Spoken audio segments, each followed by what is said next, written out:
En esta oportunidad vamos a resolver un problema de sólido rígido, que es un problema que con frecuencia viene en los exámenes de mecánica y de sólido rígido.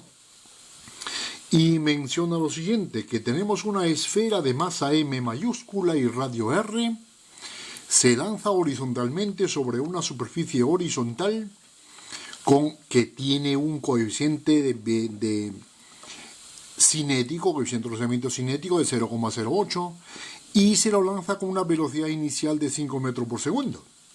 Con esos datos nos dicen determine el tiempo durante el cual la esfera rueda pero con deslizamiento.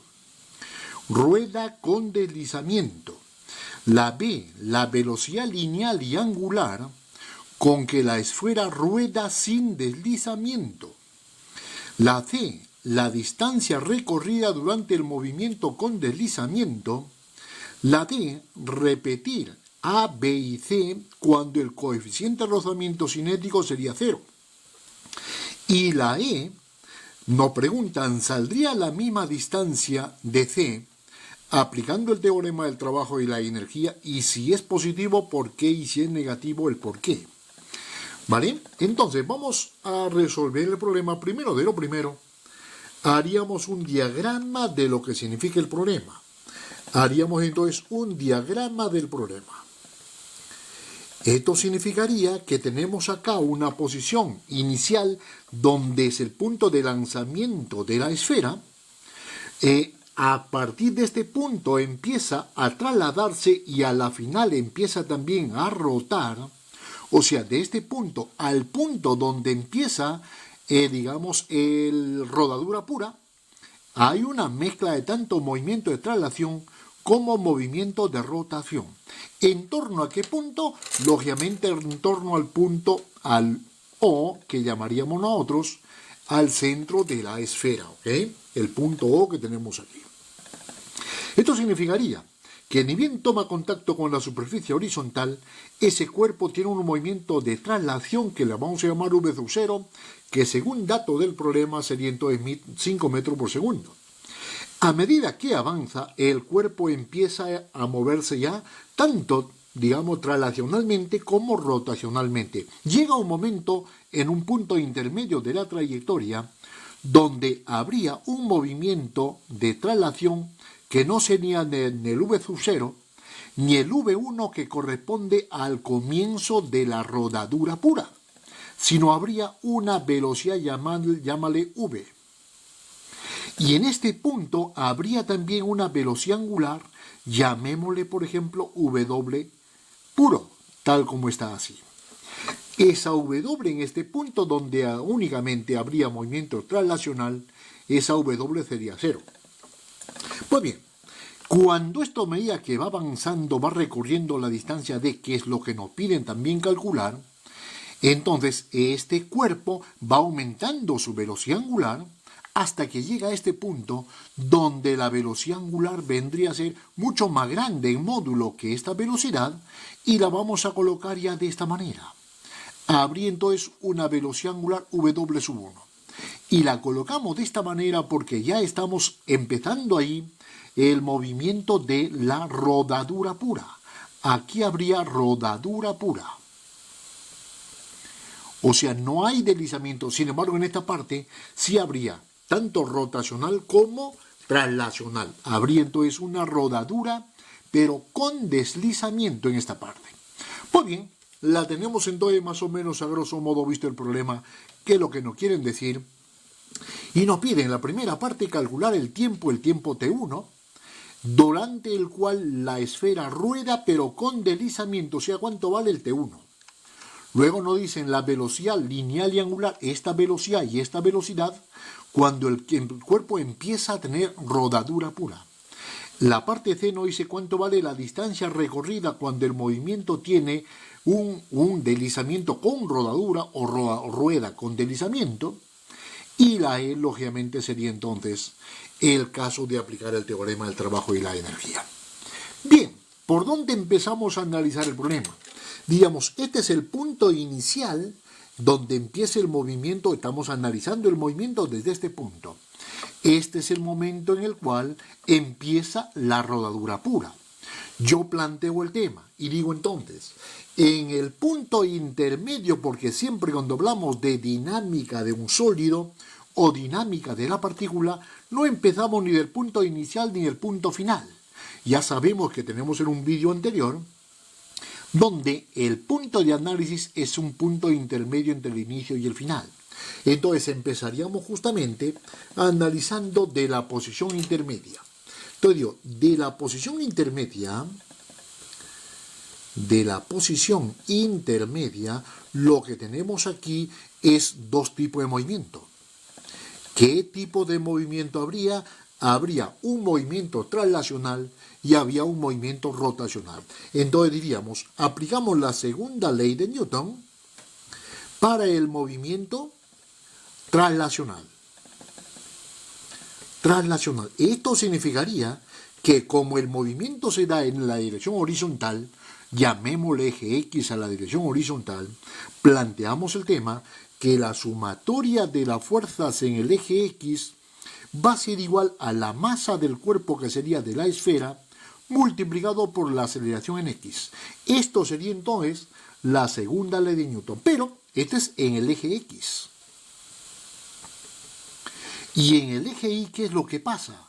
En el eje Y tendríamos, como aquí no hay movimiento, habría un equilibrio de fuerzas. Esto significaría que el peso que estaría hacia abajo, que lo vamos a llamar como mg, vendría a ser igual a la normal que tira arriba. O sea que la normal va a ser igual a mg, puesto que no hay movimiento en el eje de las Y. Pues bien, ahora digo, ¿pero qué otra fuerza habría entonces en el eje de las X? Como el movimiento es, digamos, traslacional, habría entonces una fuerza de rotación, de rozamiento, que estaría en la superficie inferior. Habría acá una fuerza de rozamiento. Eso le imprime al cuerpo a intentar tener una aceleración en este sentido. O sea que el movimiento del cuerpo se está frenando. La velocidad máxima, velocidad V1, más pequeña que el V0. Entonces, habría acá una aceleración en X. Tú sabes que la fuerza de rotación, en este caso la fuerza resultante, y la aceleración tienen que ser paralelas, porque la masa del cuerpo siempre va a ser positiva. O sea, esta fuerza y esto tienen que ser paralelas. Por lo tanto, diríamos, si nosotros sabemos que la única fuerza de rozamiento, la única fuerza en el eje X sería la fuerza de rozamiento, y eso tira para la izquierda del eje de las X, esto vendría a ser igual entonces a menos la fuerza de rozamiento. Y este es igual a masa por la aceleración en X. Pero nosotros sabemos que la fuerza de rozamiento es igual al mu multiplicado por la normal.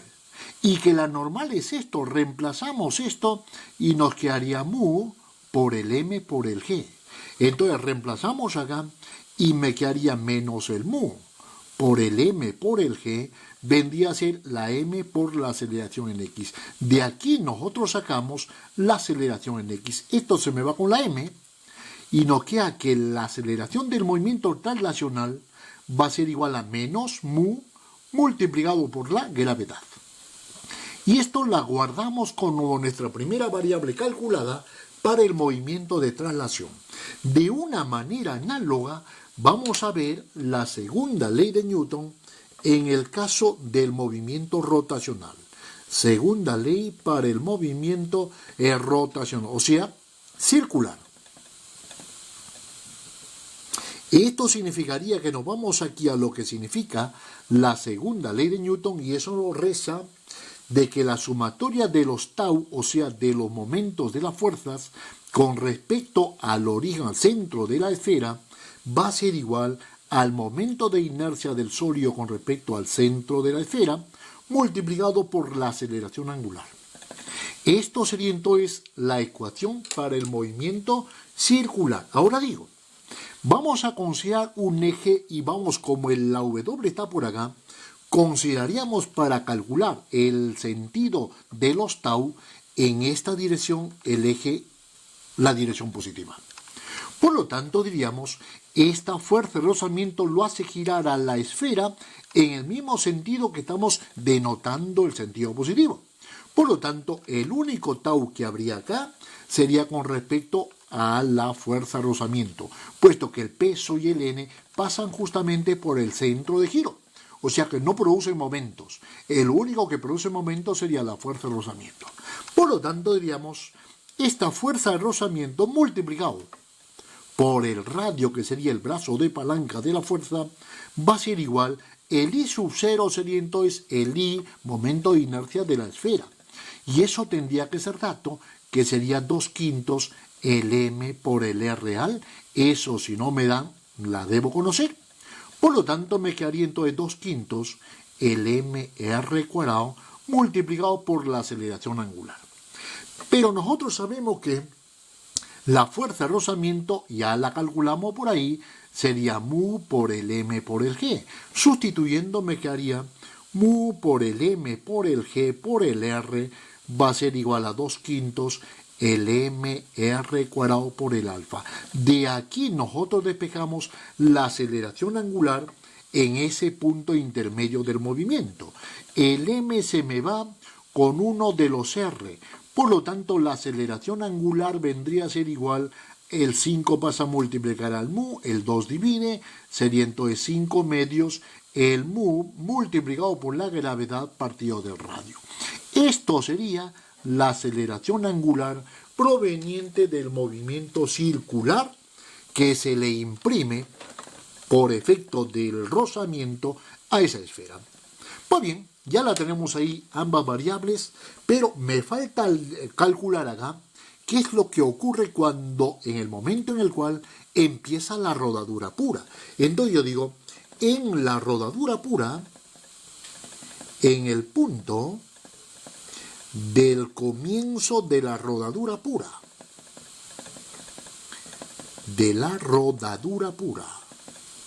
no hay deslizamiento. Esto significaría entonces que tenemos que, como datos adicionales, del movimiento rectilíneo uniformemente variado, lógicamente, porque acá hay una velocidad inicial, una velocidad final. Esto sería movimiento rectilíneo uniformemente variado. De este movimiento aplicaríamos una de las tres ecuaciones, y la ecuación que me va a dar el resultado del problema, la primera, velocidad final, velocidad 1, velocidad inicial más la aceleración en x multiplicado por el t1, porque estoy considerando desde este punto inicial hasta este punto final. El tiempo que pasa entre esos dos instantes es t1. La distancia recorrida es de 1 y pasa de esta velocidad a esta velocidad. Velocidad final será igual a velocidad inicial más la aceleración en x multiplicado por el tiempo. Esto sería la ecuación, que reemplazando datos nos quedaría la velocidad final 1 va a ser igual a la velocidad v sub 0 más la aceleración en x, pero la aceleración en x es esto, menos el mu multiplicado por la gravedad multiplicado por el t1. La tenemos entonces nuestra primera fórmula de la... Ahora digo, pero del movimiento circular uniforme, lógicamente variado también, porque empieza con una velocidad angular 0, aumentando hasta que llega a una velocidad angular W1. Esto significaría de que debemos apoyarnos de la ecuación que tenemos aquí, que la velocidad angular inicial vendría a ser igual a ¿cuánto? Velocidad angular inicial vendría a ser igual, o final, es la velocidad angular inicial más ¿cuánto? Más la aceleración angular multiplicado por el tiempo t1. Esa fórmula que tendríamos entonces allí, que nosotros, esto es 0, y la colocaríamos la aceleración angular calculada, y nos tendría entonces que la velocidad angular 1 vendría a ser igual a 5 medios del mu g partido del r, eso es la aceleración angular multiplicado por t1. Ahora, pero en este punto tenemos la condición de rodadura pura.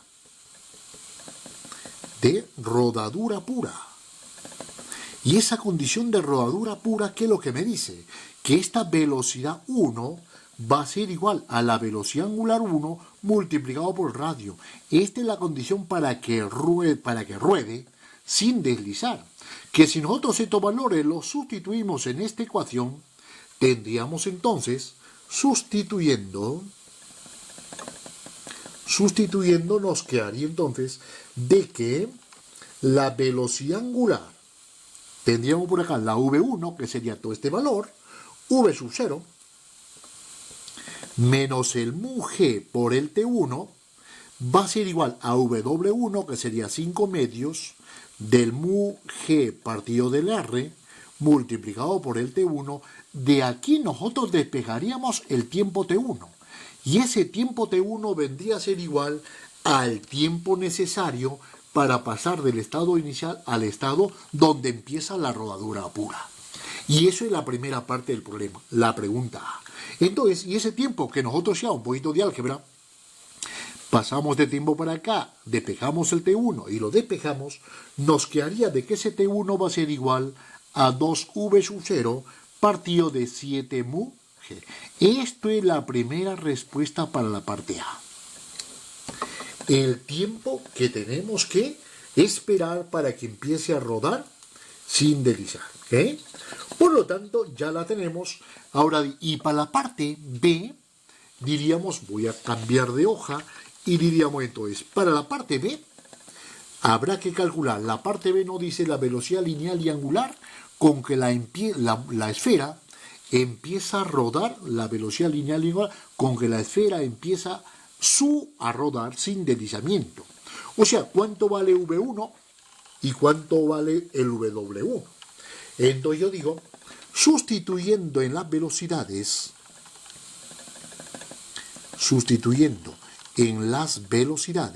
tendríamos entonces lo siguiente. El V1, que es igual a ¿cuánto? El V0 menos el mu g por el T1, y el W1, que vendría a ser el 5 medios, el mu g partido del R por el T1, reemplazamos el T1 por su valor calculado anteriormente y nos queda de que el V1 va a ser igual a 5 medios o 5 séptimos del V sub 0. Y el W1 vendría a ser el 5 séptimos del V sub 0 partido de el radio. Esto sería entonces las velocidades hasta el momento en que empieza la rodadura pura. Ahora, para la parte C del problema, la distancia recorrida, ¿cuánto vale la distancia que ha pasado desde el inicio del final? ¿Cuánto vale de 1? Habrá que calcular en el movimiento rectilíneo uniformemente variado. Con el MR UV, como tenemos aquí tres ecuaciones, pero a mí lo que me interesa es la ecuación donde une la velocidad con la distancia recorrida.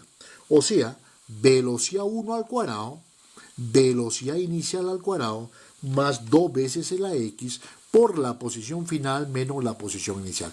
Esto sería nuestra ecuación que tenemos acá. Donde la posición inicial, claro, como puedo colocar el origen de coordenadas en este punto, la posición inicial sería 0 y la posición final sería justamente la distancia de 1. Bien, entonces colocaríamos el V1 que la tenemos de la parte superior, sería entonces 5 séptimos del V sub 0 al cuadrado, es igual a V sub 0 al cuadrado, la aceleración en X que la tenemos de la primera parte, y esa aceleración en X era menos mu por G. Entonces colocaríamos menos 2 veces el mu por el G multiplicado por el X, esto es 0, y esto sería de 1, que le hemos llamado. Por lo tanto, la distancia de 1 sería, despejándolo de aquí ya, sería entonces 24 partido de 49, V sub 0 cuadrado partido del mu por G. Esto sería entonces la distancia de 1. ¿Okay?